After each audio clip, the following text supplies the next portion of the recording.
I would not encourage it for people. And I'd say, because I normally say this with almost any industry, sports is a good one. Go study something long-term. Study to be a lawyer. And then while you're studying law, play football. Commit yourself, play well. If you get selected and you get signed by Sundowns and you go overseas, be like, I'm still studying law. I'm still connecting with lawyers. So that when this thing fizzles out, injury, you're old. It's a small window. It's only 10 years. It's a small window. Say, one of the greatest things that happened in my football career is everywhere I went, I networked with people. And now my legal firm, all of those are people I met through football. But the football was just a side gig where I won the lottery, essentially. My podcast is the biggest in being a chartered accountant, but my focus is accounting.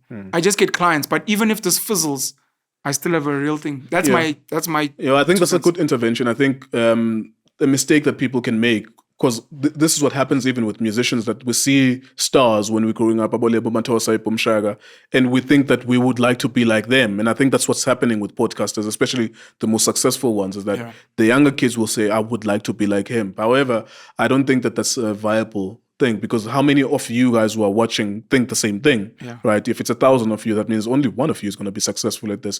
And then the audience already has their favorites. So I don't think it's a viable long-term And it doesn't plan. have money. Yeah, it doesn't. We still don't speak about it. There is a shift. I can feel it now. I've been speaking to the right people.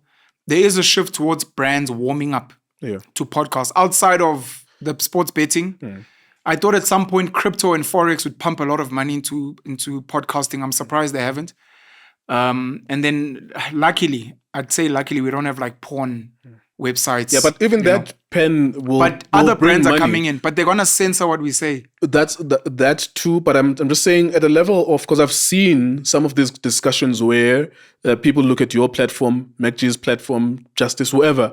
It is third parties, usually white guys, who want to collaborate with you guys to say, I can go and sell this. And even that is a dangerous thing, because your bread, which is supposed to come to you direct, is now being mitigated by someone else. There's a middleman who's placing themselves in an industry that they did not create, in a fan base that they had nothing to do with, but they will take 30% or 40% of it. Yes, 70% of something is better than 70% of zero.